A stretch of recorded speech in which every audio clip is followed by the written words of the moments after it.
Game 3. DFM. Rascal Jesters. 2 new casters. Initialize. Recollect. How are you guys doing today? What's up? How have things been for you? Initialize. Let's kick it off with you. How's your day been? I'm currently practicing a new casting technique I call the living statue. As you can see right now, I am standing incredibly still right now. And this is not a picture. This is just me with my incredible powers being sort of practiced live on broadcast right now. That's what I've been really up to. Really, really sort of like getting good at this whole like really serious stare at the camera. Looking very suave as well. And are those people in the background Thank as well? you. Are they joining in on the statue partaking or? They are. They're my backup like statues instead of dancers. I like it. I like it a lot. Recollect, how are you doing today? Doing all right. Got to enjoy some fun League of Legends action so far today. One very exciting game, one very interesting game afterwards. Yep. But it's been a good set of matches. Yep, and that is can we get words casters used regularly for 700? That would be the answer. Coming through now into this game, obviously a lot of history with these two teams. You know, DFM Rascal Jesters in the spring split, this would have been the moneymaker. You know, this would have been the game. Sky Sports would have had their whole moment where they're like two teams taking on the Titans of Japan. You know, that's the kind of levels that we're talking about right here. King Kong Godzilla kind of stuff. But this split, it feels like it's maybe a little bit more one-sided. Initialize, are you feeling that's a pretty fair statement to make at the moment? Do you feel like DFM are really eclipsing the side of Rascal Jesters at the moment? It does feel like we've gone a few numbers into the Rocky series at this point. And that is something to keep our eyes on. Yeah, I do think DFM are kind of eclipsing right now in the sense that Rascal Jester have really fallen off the boil, whereas DFM, after an initial slip-up against Sengoku, have been pretty damn consistent and pretty damn good. We've seen, honestly, that DFM are really having Sengoku's tails, I apologize, looking to try and punish there as much as they can, whereas Rascal Jesters, in the background, me and Recollect were just saying, look, on the eye test, there's something really off about this team, bot lane in particular. Like, we had so much praise for them over the last couple of years. It's not been here in summer. Yeah, it does feel like they are maybe a little bit lacking so far, but we'll get into that in a second. First, I want to bring up day 7, where these last two teams met, and we'll have a quick look at the draft, because this one was not like the others. You know, most drafts, we've seen it today, have been pretty consistent. They've kept themselves in a similar form. We've seen things like Gangplank, we've seen the Poppy, we've seen things like the Ari, you know, those kind of picks coming out. DFM said, you know what? Let's do a throwback. Throwback Thursdays kind of vibes, but on a Wednesday. Or maybe it was a Thursday. I'm not really sure what day it was. It was Friday or Wednesday. But day 7. What time is it? What year is it? Yeah, hold on a minute. I've just lost track of days for a second. It happened. That's what matters. It was certified throwback levels because they brought out some pretty interesting picks. They picked out Vlad, they picked out Skarner, and they picked out Twitch. So they were like, yo, we're doing it different. Can we expect maybe some crazy picks coming out for this draft? Recollect? I mean, it's definitely a possibility, right? I think that whilst there was a lot of, should we say, creativity in this drafting phase, it's one that did make some sense. I mean, the logic, I think, was something along the lines of Skarner was something that Hachima should have played before, so it was a takeaway. Things like Evie always being a very good Vlad historically, so the match between the GP is pretty alright as well. The thing is, to me, about this game that was so surprising is that I feel like there's a massive investment into that later game fantasy, should we say? And the fact they were able to ride out the early game so effectively, and in fact, actually got advantages in the early game, I think was really telling for the level of these teams at that current time. I'm interested to see how well Rascal Jester will be able to perform in this game as sort of a reference point moving forwards throughout the season, right? Because this is a team that I think is considered by some to be the scaling team during the split. So if you're going to scale, you've got to start doing it sometime around about now.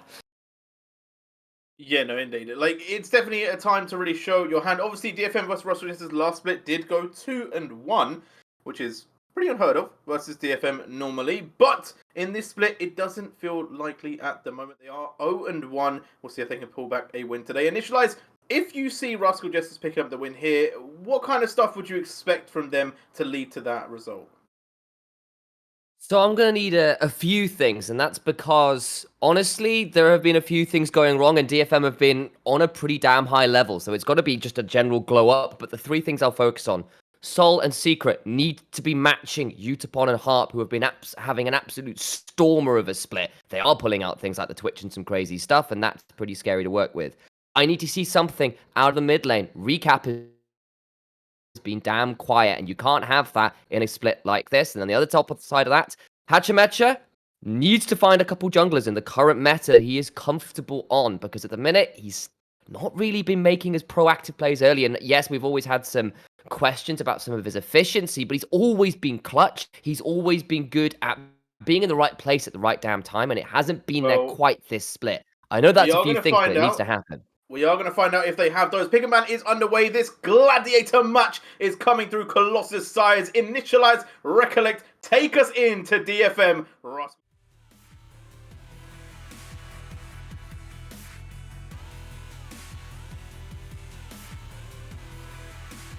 Snap up a first pick, Zeri. Renata, not a Zeri. It's a very different pick. Zeri's off the table, unfortunately, so we won't get that fantastic Zeri Renata or Zeri Yumi combo, sadly. It is a fantastic first pick. Does have a lot of options. I think people have been playing Nautilus into it, which I'm not a big fan of. So I'm interested to see how Rascal Jester will adapt to play into that one. The Aphelios take away from that combo, so we won't be seeing what we did pilot in game number 1 from today. So, of course, Sol, a very famous Aphelios, done exceptional things on the pitch. The Trundle. Yeah, so the Trundle is a very strong. I think we've seen a lot of rising into prominence with the Wukong band away, though it's an interesting to see come through, and with the Poppy off the table. Does limit the potential jungle pull coming through here from the side of DFM now moving forward, specifically because we are lacking in the power of those AP jungle threats right now, so more of those auto attackers, a little bit more beefy. Makes sense to pick that one up, as well as this early aggressive Kalista Renata lane with the Azir. And of course, off the stats we have, this would be the 4th game we've seen from Utapon on the pick. I believe there might be a couple others, but at least off the stats we had, it was Utapon's first win ever on the champion earlier in the split. He's had other games where he's looked good, but never been able to convert it in the mid game. It's been a bit of a bogey pick for DFM over the years, even if those stats are slightly misleading. Utapon had played a couple other times on that pick. Either way, has it locked in alongside the Renata as you can't at first pick? It's something that's been honestly really dominant around the world, that combo in general. So we'll see how it goes as Recap goes back towards his ever-famous Veigar. Yeah, I mean, Veigar Azir is an interesting matchup. I am hoping that with this counter pick, Recap will be able to match up relatively well into Yaharong. It is one of those matchups that I am personally a little bit worried about. That and that topside matchup, I think it'd be really interesting to see play out, specifically with the potential focus now towards the top lane pool. To me, I am looking towards how Rascal Jester are going to be able to shut out Ebby, but also pinch this jungle situation, as I said before, because that Trundle pick is going to disincentivize a lot of the sort of A to B tier jungle picks that we are going to have left, with the S tiers sort of being banned away already. Absolutely, and there's those AP picks interesting that have been banned, of course.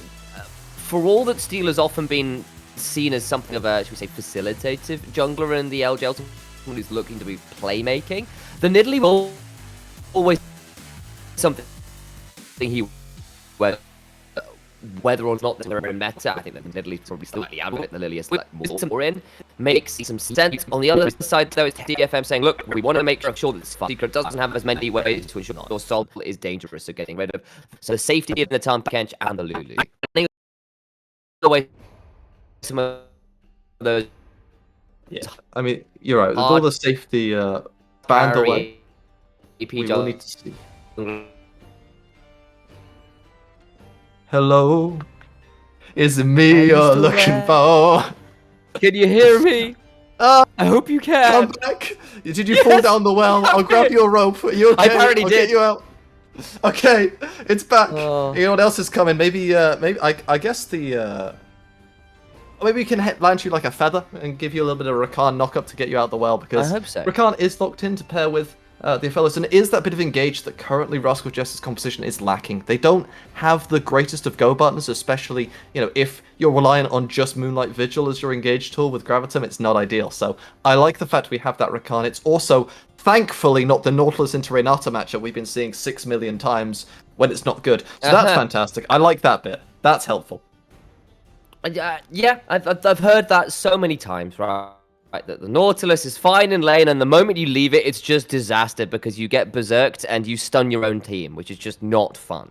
On the other side, though, the Nocturne lock-in is there for DFM. It's Steel Special. He's played it a lot over the years. One of his most played champions of all time. Between the Gnar, between the Azir, between the Kalista just throwing people at him. A lot of diving options right now for DFM. We'll see what Rascal Jester have to try and dissuade it. Agragas would make some sense on that front. Yeah, I think that a well-placed explosive cast can really help to separate that dive and really throw off what DFM is trying to do here compositionally. The only thing that I am worried about when I see this is you are playing Gragas into Ebby's Gnar, and if there's anything that scares me in the LJL, it's Ebby playing any sort of carry. This guy just completely smurfs against everyone they play against, so giving that potentially that matchup where you can be a little bit more aggressive in the early laning phase is quite a scary situation to run through. However, what other options do you have available as Rascal Jester? You've got to try to counter that comp, play towards your own composition strengths, and Gragas does help to facilitate that. Oh, those are some beautiful looking men. Hello. And once again, wait. Still got it. It's been standing like that now for a solid 10 minutes. Incredible. I'm surprised you haven't gone invisible. A little bit Guardians of the Galaxy-esque. Oh, well, I'm not quite at Drax's level. It's a level up, yeah. We're scaling. We're scaling the statue practice. However, I really do hope that we don't see so much of a slow and statuesque early game coming through here, specifically from the side of RJ, because I think that Hachimecha historically has had to have very proactive early games for this team to find success in these matches. So to me, I'm looking towards that jungle pool to really be the point of impact within this early start of the game.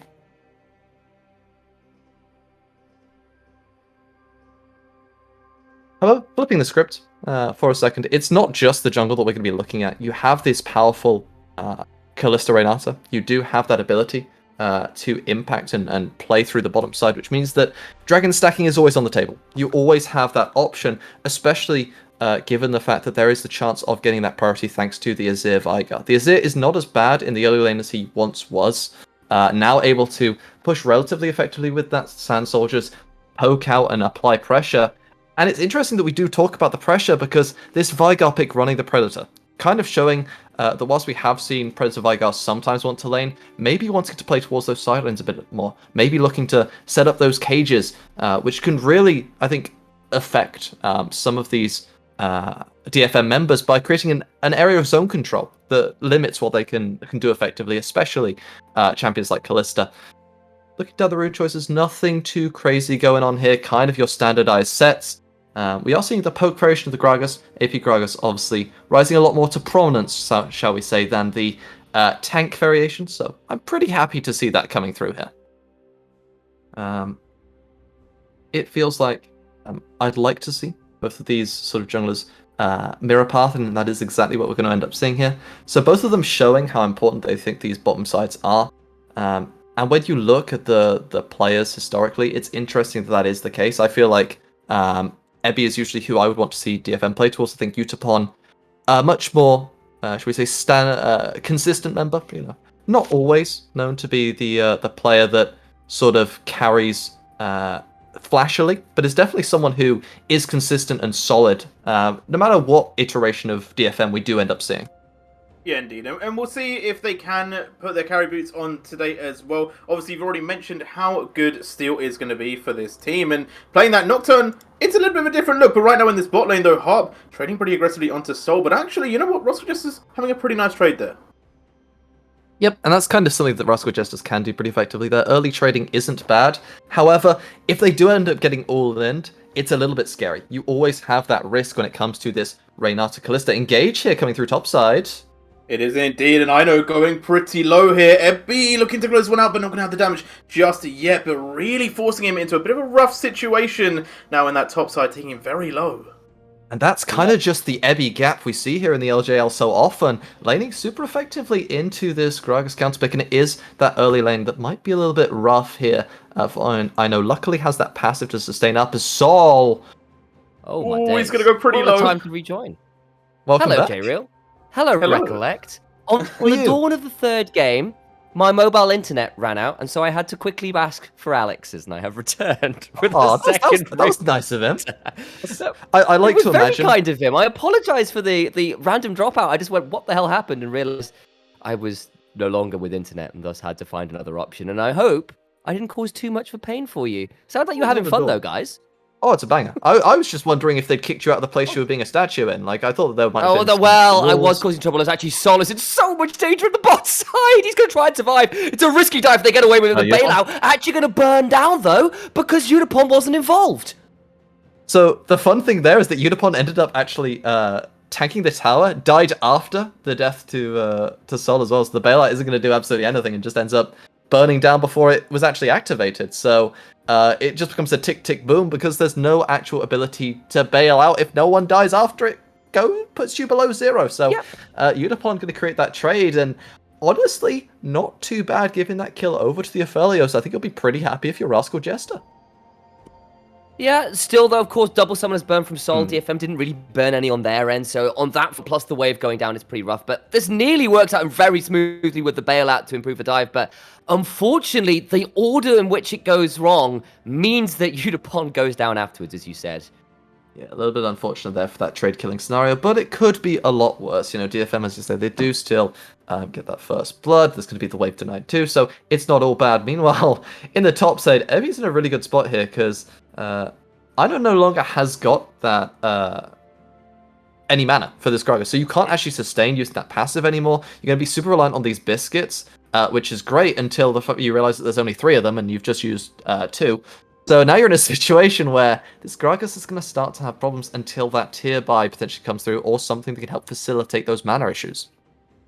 Yeah, and of course, I always remember there was a bit more of this match, but I believe it was slightly Gnar favored in the Gragas if you play it rightly. Of course, Ebby's Gnar is legendary around the world, never mind just the LJL, and forgive me if I've got that the wrong way around, because there's one way this matchup is supposed to go if you play it right, and I might defer to you on that one, Recollect. I mean, I'll be honest with you. I feel like it doesn't matter how a matchup's meant to go when it's Ebby the one playing it. I mean, we've seen Ebby just play matchups where you think, oh, this isn't winning, and then Ebby just goes, yeah, but I'm kind of just the best player in the LJL, so I don't care, and then it just wins anyway. So, I mean, there's always the Ebby factor to it. I definitely think that the Gnar is pretty happy to lane into the Gragas. What do you know? We've got some bot lane focus, by the way. Recollect. I didn't call you recaps. I was looking at the Veigar, and instead we're going to see the engage there, but that's a decent handshake to force Hatcher away. Harp taken down low, flashing away though, will stay alive. Now what about the turnaround? Steel is here to start making some damage come through. The Ren slows people down. Flash forward for the Dusk, bring a massive amount of slows. Oh, they get the kill straight away onto Sol, who still had no summoners. In comes Yarong, divides Hatcher from his life. Secret stays alive, but I don't know for how much longer as the rest of DFM are circling the wounded Rakan. Yeah, it's all gone Yaharong for Rascal Jester. 3 quick kills on the bot side, and look at the wave being denied. This can make any AD carry cry tears of pain.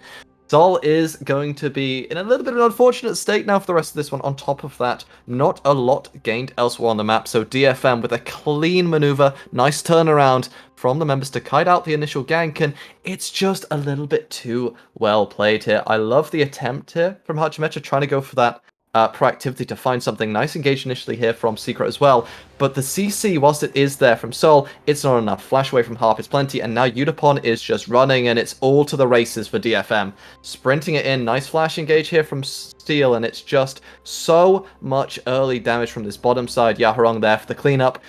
Just asserts dominance a bit there with the Emperor's Divide, and the Secret's caught between a rock and a hard place. Nothing to be done here for the Rakan. Easy pickup. It was indeed, and DFM just being significantly cleaner on the roams is something we've praised them for over the last few weeks. And unfortunately for Rascal Jester, while we can still see Sol and Secret have got hands, right? The disconnect with the team, the slight macro plays, it's why we've said what's going on with the eye test, because in this 2v2, which used to be so close, it's becoming increasingly DFM favored. And it's not going to get much easier from here because we've got that classic Callista boot spike as well. This is where the champion becomes less of a range creep, more of a actual champion, specifically one of the stronger in that early laning phase. So it's going to be really tough, I think, for Rascal Jester to play towards this bottom side, and as such, I think they need to temper their expectations down there and maybe just try to play more towards that scaling, play more to defend with defensive vision, and now pivot towards that top side to be proactive, because if you go bot side, let's just say Steel's the one that's going to be looking in that direction. You should be a little bit paranoid right now for multiple reasons, because, of course, that Nocturne at level 6, very willing to pull off a third dive. Hachimecha is around, but again, he's level 5. He steps up too far, he will die, tries to go for the smite fight, and does not succeed. DFM continue to zone off Secret and Sol away from this lane. In fact, you can see Sol's back in base right now, so this bot side is a bit of a disaster, to put it mildly, right now for Rascal Jesters, as Hachimetra and Secret being forced all the way back to the tier 2. Their tier 1 hasn't even... It's just a bit BM, isn't it? I mean, what you do, look at Harp, the lack of care. Oh, What's he doing right there? He's got a boss-style takeover with the Event. Actually, the Event Horizon's pretty good. They will use the Fate's Call, though, to try and turn this one around. Unipon trying to hop away. Yara wrong over the wall with the soldiers. And finally, Unipon gets out. The Primordial Burst isn't enough, and the Callista gets to walk over to a Honey Fruit. What am I watching? I don't know, man. Why is my solo queue on stream, by the way? Like, why is that happening? Oh, I just love... I think Harp's my new favorite player. I think... He's so much fun. That's brilliant. That's fantastic. Just the complete lack of any sort of care being given to the side of Rascal Jester. I mean, I respect that greatly. Just in between towers, smacking away in a 4v2, just happily going in it. And they get away without losing anything. In fact, they get the Vigar ulti in exchange for a Callista Fate's Call, so it's not even that bad of a trade overall. Plus the minions being denied to tower during that time frame. Yeah, I mean, what? Oh no, they need to get the recall. Sol's cancel it. He needs to be so damn afraid with the paranoia coming available. It won't quite happen. It will delay the recoil. The recoil would be an interesting statement there. This isn't CSGO. But either way, it's still going to be the Dragon as a result of that kind of prevented back. They'll get an easier shove into tower. And yes, the Herald is up, and you can see Rascal Jester debating going and starting that in trade for this Dragon. But I think it might already be too late. That tower in bot side is next to dead already.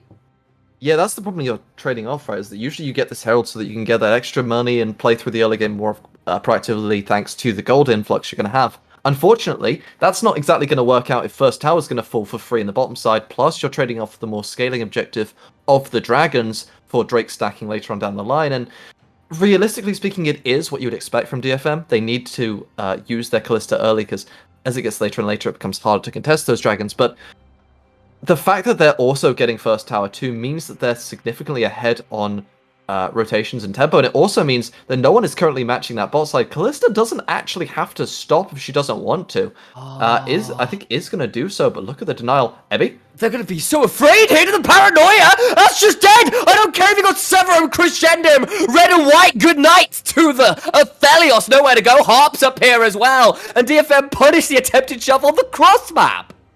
Oh my god, the lights turn off faster than your internet. It's beautiful stuff there from the side of DFM. Easy engage to find out on that top side. And it's just so much damage in this early phase. Berlin internet wishes. Sorry, bro, my days. No, that's fair. I take that, Al. Very happily. Well, anyway. Thank you for... we're throwing each other under the bus a few times, eh? Maybe it's more like a whole damn trade at this point. Car number 3, just like running over me there as more plates go over in the top side. And you could see what Rascal Jesters were planning, right? They've got the Herald, they've got Severum Crescendum on Aphelios. Great, we could do this. But the last dregs of a Meganar, Ebby sees the angle, and suddenly it's a very dead Rascal Jesters bot side of Secret. Playing with fire again a little bit here, actually. He's not very tanky at all. Yeah, luckily there's no vision, so Ebby feels a little bit afraid. It's like, oh, no one would int this badly and run at me as support. And Secret goes, yeah, but actually, Secret strat.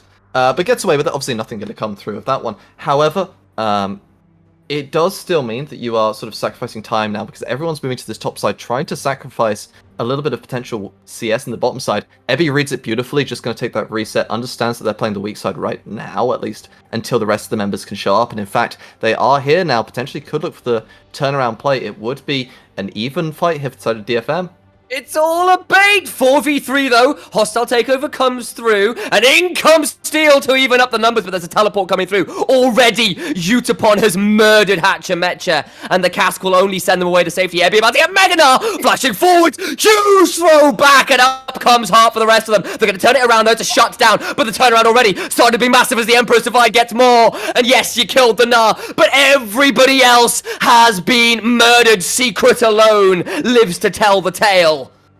Oh, DFM, don't focus me in the top side. Beautiful stuff. Turnaround comes through. Ebby is just massive on the Gnar. The engage is one of the biggest I think I've seen in a while at the very least. So I like the initial play from Rascal Jester, but it's too slow. Now DFM's had time to move up, and unfortunately, the paranoia is going to come through, and suddenly, it just feels a little bit too difficult. Great TP early, by the way, coming through here from inside a recap to maybe get something in response, but there's just no damage. It's a Vigar in the early phase. Aphelios is behind as well. And look at the 4-man Gnar. Yes, you're taking tower shots, but at that point, you're trading your life. And the follow-up Azir is just too good from the side of Yaharong. There's a reason why this guy is top 2 in the mid lane role. And DFM are looking like a potentially above maybe top 2 team right now.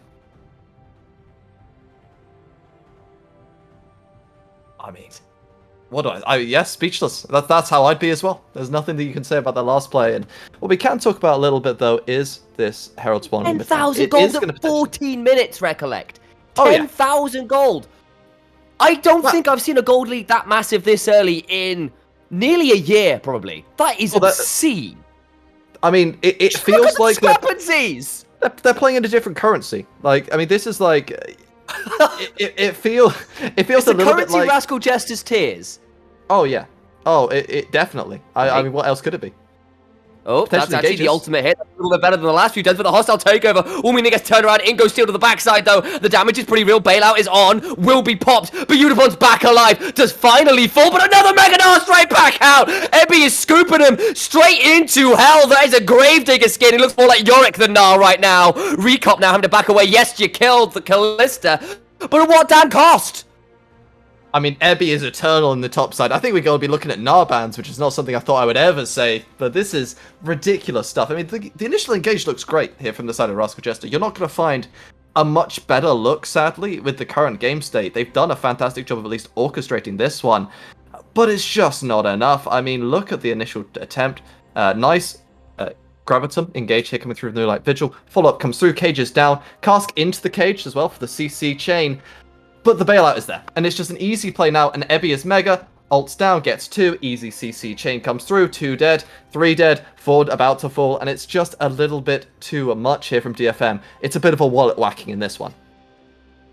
100% kill participation on this Nocturne, and he's been getting that since level 3, which is very impressive, and it's feeling like punished so quickly. Because it takes them so long to kill people through the bailout, and by that point, teleports and paranoias mean the rest of DFM just collapse and punish your attempted turnaround. And I think the crazy thing as well is this engage coming through. One shot, goodbye. No need to talk about that one. That was just a lot of damage coming through there from Steel and Utapon. I think the most impressive thing about this, though, is in the pick ban, how many bans went into this, or how much sort of pinch was there towards this jungle pool. It was already so difficult. Steel goes down, and it's just murdering everyone. No. Oh, I know, we'll body slam away. I don't know if it'll keep him alive, though, because the Emperor's Divide is in again. Make it more like an Emperor's Square Root. There's just, it's diminishing values of 0 right now. Utapon hopping around, finally gets knocked up with the quickness and a grand entrance, but that is it. And DFM feel like they can do whatever the hell they like. It is their rift, and Rascal Jester just living in it, and I don't think they are for much longer, because they're looking like the eviction notice has been served. Oh, absolutely. It's kind of curtain call here for the side of Rascal Jester, and there ain't no Jhin in this one, but there don't need to be. It's just so much being done. I mean, what do you even say? It's one of those where the wallet is big, and the kills are bigger. Easy turnaround here. A lot of damage coming through from Steel and the Utapon onto the Trundle. And from here, there's not much you can do as Rascal Jester. You need to back up, you need to be away and know that this tower is low HP, and Steel, you don't need the paranoia at this point. You just walk at people and do plenty of damage. CC Fear is in. Nice engage here again from Unipon to turn it around with the Emperor's Divide, and it's just mission escape here for Rascal Jester. But they can't seem to run quickly enough as now Secret goes in. It's just a case of, run, tower falls, and feels like this game is just how long will it take? I think I just saw Ebby actually dying. Shock, horror. Somehow, someway, Rascal Jester actually managed to get themselves an important pick. It's on the bottom side of the map. It's not that big a deal right now because, again, the gold is now 14, nearly 15,000 gold in DFM's favor. But that is kind of starting meters. Never mind, that paranoia is in with the bailout on top. They've got red, white, trying to keep the Nocturne down, and they will finally manage to escape. Will not secure the kill onto Sol, but neither do they manage to kill off Steel on the other side of it either, but it is a failed play, at least for now, for DFM. Yeah, and if we're talking about Nah, it feels like this game feels a little bit like Narnia for Rascal Jester, because it's looking like a bit of a fantasy than potentially coming back, but that pick is big. It's at least something coming into their pockets, and potentially it's something they can look to exploit throughout the rest of the game, because Ebby, whilst they have been a fantastic engaging member for these fights to start them out, and really have turned a lot of them in DFM's favor, getting caught out on that side lane could potentially be a window back into the game, because 5v5s, they ain't looking great, but numbers advantage is always an opportunity. Looking like they're going to try and hunt. That is a decent event horizon to buy some time. Steel flashing out, though, and is still alive. Now the turnaround can start coming through. Ebby with another Mega now coming forward. Top flash handshake, and there's the hostile takeover as well. The small master of evil is already dead. Paranoia is coming through, shuffled into the waiting arms. The rest of DFM is Sol. They'll go straight through, and I think that's just another kill, but no, shut down. Do at least get rid of the jungler.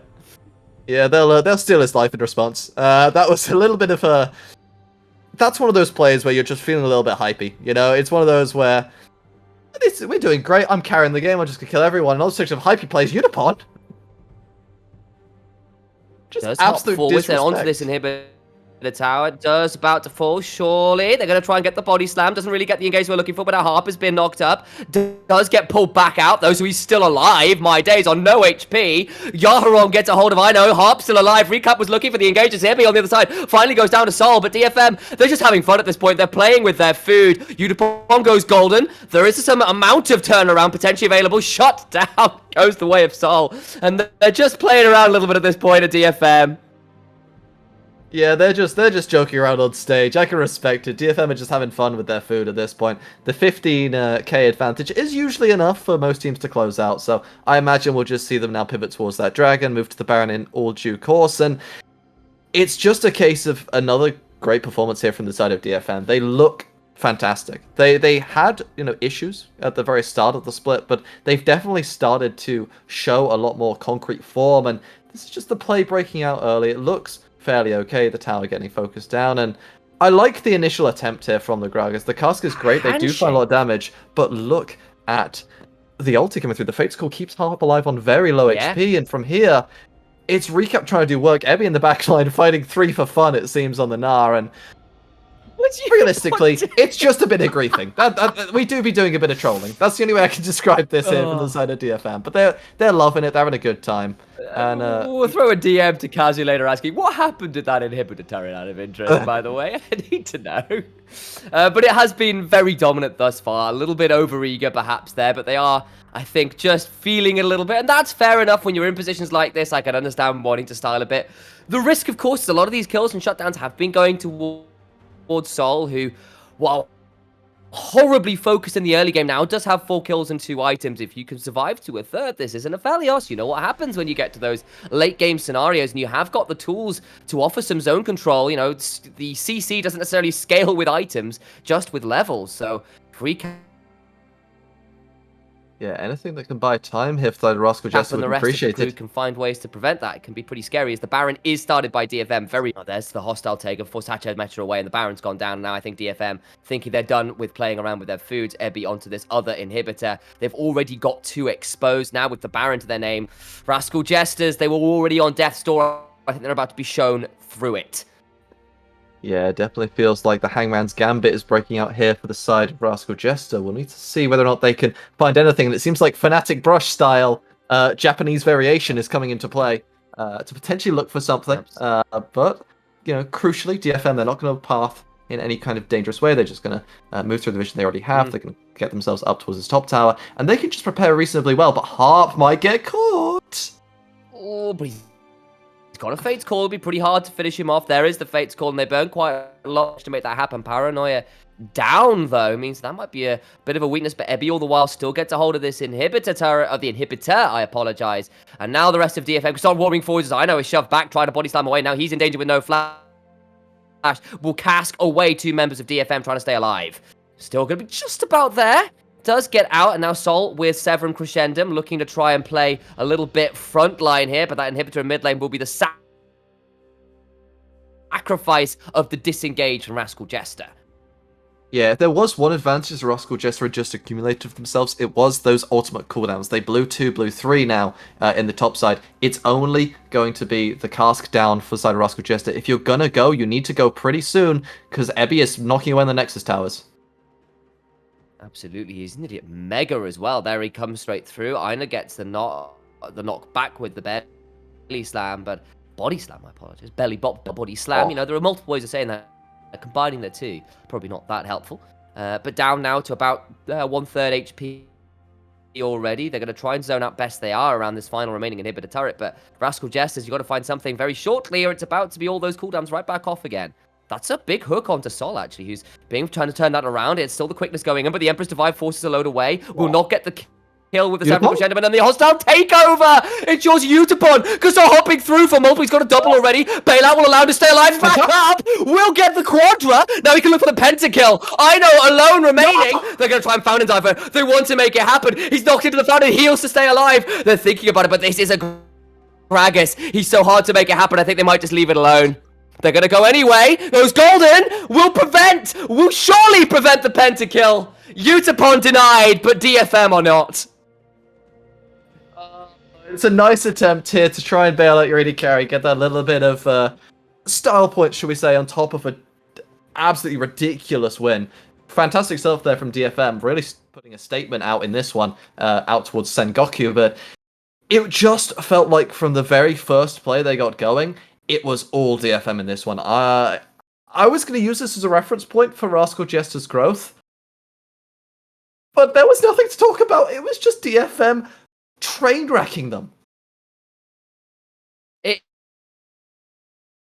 It was, and unfortunately, this harkens back to earlier days of the LJL when Rascal Jesters fell away from being the big DFM rivals. However long that matchup and history has been, this was something we were very excited to see whether Rascal Jesters could come back to form. And unfortunately, DFM, not really just, kick him down. They kick him straight off the damn ladder, it felt like, in this game. And unfortunately for Rascal Jesters, weren't really up to snuff in this one. DFM very much were. But we are going to cut to a quick break, and when we come back, we'll start breaking this one down, so don't go anywhere.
Well, questions were asked, questions were answered, and DFM, they left no marks unturned there. They pick up full 100% there for that one, because this was a very destructive game. Let's get into the draft first and foremost.